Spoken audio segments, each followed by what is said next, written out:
Bismillahirrahmanirrahim. Assalamu alaikum. Today we are going to talk about typhoid, which is also called as enteric fever. enteric का word जो है वो basically हम intestine के लिए use करते हैं. टाइफॉइड जो है वो एक इंटेस्टिनल इन्फेक्शन है. That's why we called it as enteric fever.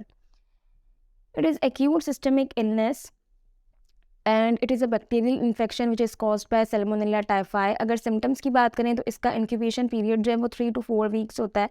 तो फर्स्ट वीक के अंदर जो है वो पेशेंट को बुखार होता है which is of step ladder pattern, यानी कि बुखार पहले कम होगा, फिर आहिस्ता आहिस्ता वो ज़्यादा होता जाएगा, दोबारा से नीचे आएगा, फिर ऊपर जाएगा, लेकिन कम्प्लीटली जो है वो ये ख़त्म नहीं होगा. स्टेप लैडर टाइप का जो है वो इसके अंदर बुखार होगा. इसके अलावा मेलेस, एब्डोमिनल डिस्कम्फर्ट या abdominal pain. Then second week की अगर बात करें तो फर्स्ट वीक के जो सिम्टम्स होंगे उनके साथ साथ इसके अंदर जो है वो रोज़ स्पॉट्स बन जाएंगी, यानी पेशेंट की बॉडी पर जो है वो रेड स्पॉट्स डेवलप होंगे. इसके अलावा एब्डोमिनल टेंडरनेस होगी, स्प्लीनोमेगैली और डायरिया. थर्ड वीक के अंदर जो है वो पेशेंट बहुत ज़्यादा डिहाइड्रेट हो चुका होगा, तो उसमें न्यूरोनल सिम्टम्स भी आएंगे, फॉर एग्जांपल कन्फ्यूजन वगैरह.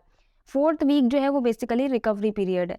इंक्यूबेशन की हमने बात कर ली कि इसका जो इंक्यूबेशन पीरियड है वो 10 to 14 डेज़ तक होता है. डायग्नोसिस की अगर बात करें तो blood culture, stool and urine test जो है वो किया जाता है. अच्छा, अब अगर टाइफॉइड को जो है वो सही तरीके से ट्रीट ना किया जाए तो ये दूसरे कॉम्प्लिकेशंस कॉज कर सकता है, for example perforation and other infections, यानी कि ये बॉडी के अंदर स्प्रेड होगा और दूसरे इन्फेक्शंस भी कॉज करेगा, such as meningitis and pneumonia. फिर जो है इसके अंदर अल्सरेशन होती है इंटेस्टाइन की, तो ये इंटेस्टिनल परफोरेशन और इंटेस्टिनल हेमरेज भी कॉज कर सकता है.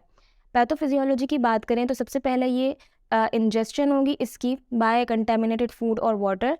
इसके बाद ये स्मॉल इंटेस्टाइन में जाके पेयर्स पैचेस के साथ अटैच हो जाएगा और वहाँ पर ये रेप्लिकेट करेगा. रेप्लिकेट करने के बाद ये ट्रांसफ़र होगा lymph node, spleen, liver and bone marrow में. अच्छा, ये क्योंकि लिम्फ नोड और स्प्लीन लिवर में ट्रांसफ़र होता है, इसी वजह से पेशेंट को जो है वो लिम्फेडिनोपैथी या हिपैटोस्प्लीनोमेगैली के जो है वो सिम्टम्स आते हैं. फिर ये ट्रांसफ़र होता है गॉल ब्लैडर के अंदर. गॉल ब्लैडर में जब ये ट्रांसफ़र होगा तो ये कॉलीसिस्टाइसिस कॉज कर सकता है, which is the inflammation of gall bladder.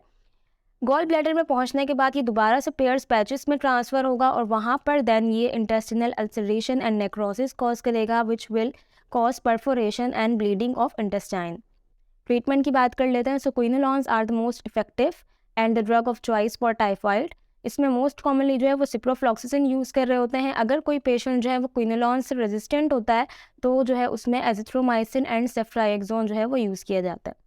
So that's all for today. Thank you so much. अल्लाह हाफिज़.